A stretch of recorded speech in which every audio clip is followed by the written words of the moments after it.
9 a.m. and most beachgoers are just waking up in the tourist town of Virginia Beach. But the Virginia Stranding Response Team is already in action. This is by far the most serious event that I've ever seen. This group is responsible for sea life recovery in the entire state of Virginia, and they've been working on the mystery of dolphins washing up on the shores of the Atlantic. We have one bottlenose dolphin stranding that we just got a call for about 10 minutes ago. They're responding to a call from a local resident. We have no live reports of animals today. A team of 3 packs a stretcher, cart, and genetics kit into a truck and heads out. A 20-minute drive takes them to a remote part of Chicks Beach. And there, halfway on the shore, but not far enough to escape the wrath of the waves, our first dead dolphin of the day. It's a boy. Age class is unknown. It's a whole carcass. Immediately, the group gets to work, photographing the dolphin, measuring its length, counting teeth, and assigning it a number. This guy's probably older. He's got the old, worn-look teeth.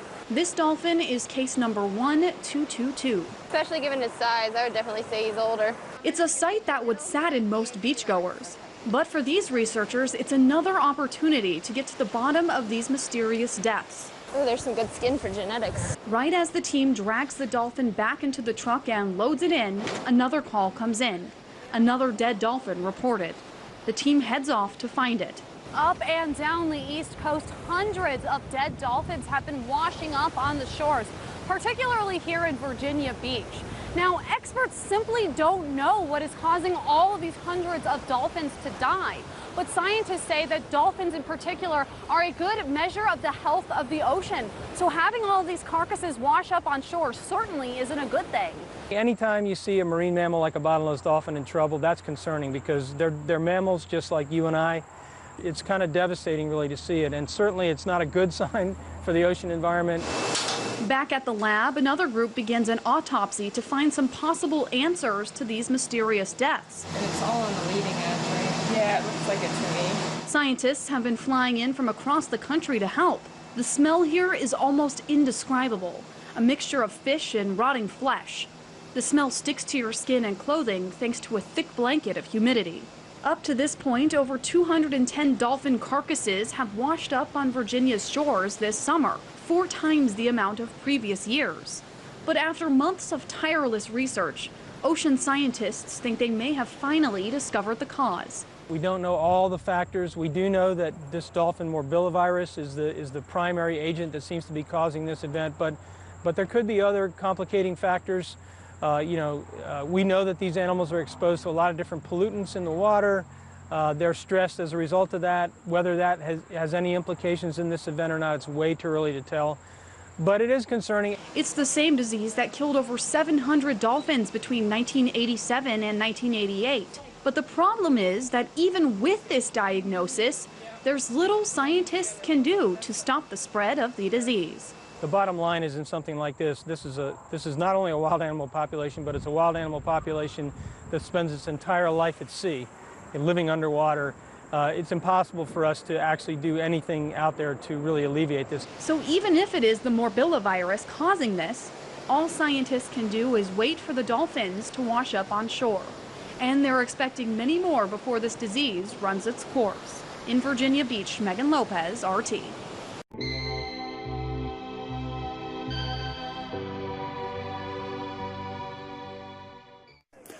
The government used Earth Day today to launch a long-promised resource. A new website will give Canadians access to ongoing research about the land, air, and water around the oil sands. The government says it will show the world Canada's oil sands are not to be feared. But as Margot McDermott tells us, some say it's not that simple. This scientist is testing tissues from animals that live near Alberta's oil sands. The results will eventually be posted on a new monitoring website.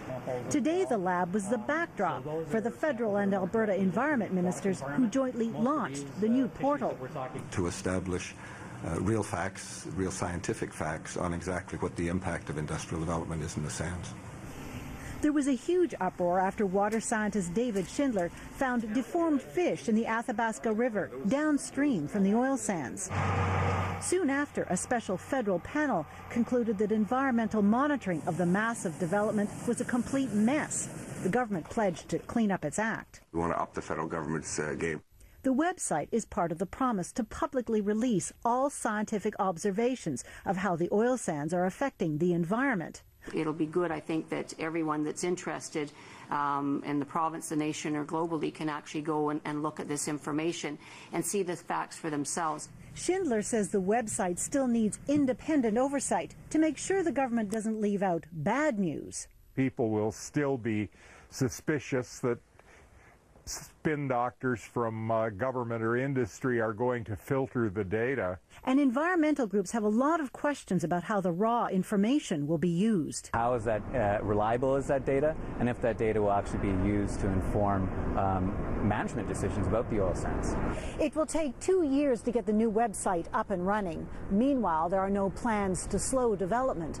Both governments have approved so many new projects, the oil sands could more than double in size in the next 2 decades. Margot McDermott, CBC News, Ottawa.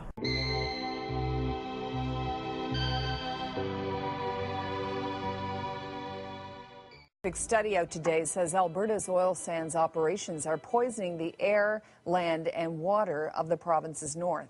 The study concentrates on the Athabasca River and its surrounding area. The findings contradict government claims that toxins in the area come from natural sources. The river now contains metals that are known to be toxic, even at very low levels. Mercury, arsenic and cadmium are just a few. The study is likely to heighten the environmental battle over Alberta's oil sands development. The CBC's Briar Stewart went to the area to investigate.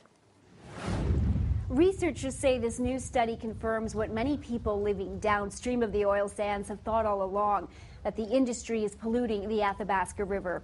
The study was led by a scientist at the University of Alberta. The team analyzed different water samples that were taken along the Athabasca River. They were looking for 13 different pollutants, including mercury and lead. The team says that their data shows that the water downstream from the oil sands is more polluted than it is upstream, and that this means the pollution is from the development and not naturally occurring from the earth, as has been previously suggested. Residents living in this community of Fort McKay downstream say they're certainly not surprised by the results, but they want the government to step up and do something to protect the quality of the water. You can't drink the water out here. You can't even go swimming, really. What do you notice, because you've lived here all your life? What's changed? Like, what have you noticed? The air. Like, we used to play there. We used to fish. People used to. That's where we used to get our drinking water. Now we get our drinking water from Moose Lake, or Moose River, and that's not even good. Researchers say this study also shows that the government's system of monitoring water quality is completely ineffective and that it needs to be changed if the government's serious about protecting the environment.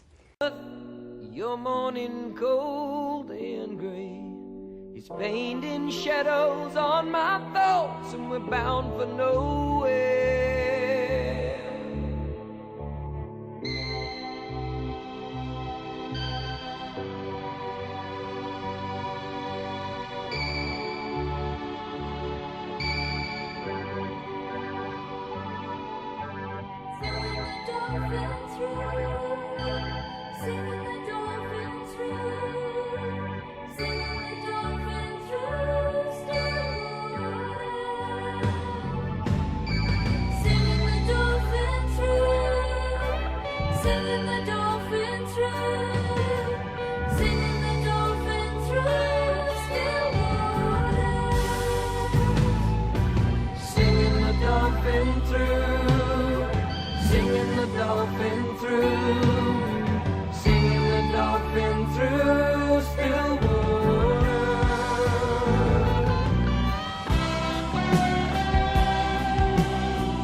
Joseph, I know you trust in me to see you right.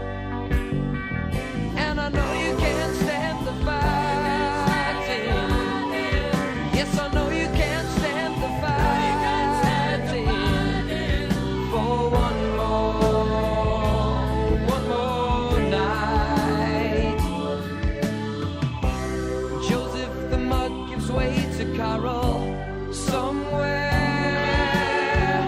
And the hours of light, they last and last. We'll see no hostile flag there from craft unknown. We will have grown free from sight. Singing the dolphin through, singing the dolphin through, singing the dolphin through still waters. Singing the dolphin through, singing the dolphin through, singing the dolphin through still waters. Singing the dolphin through, singing the dolphin through, singing the dolphin through still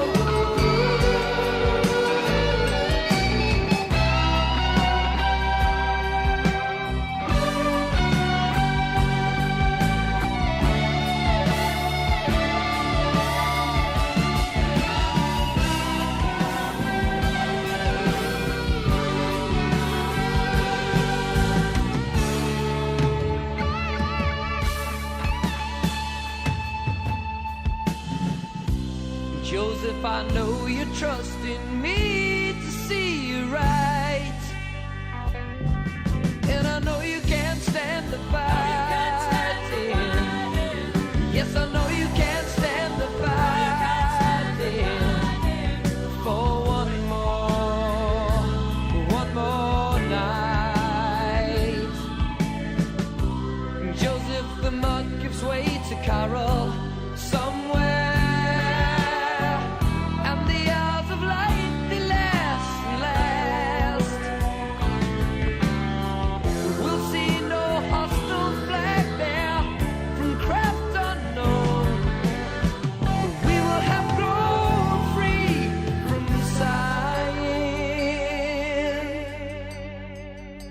Singing the dolphin through, singing the dolphin through.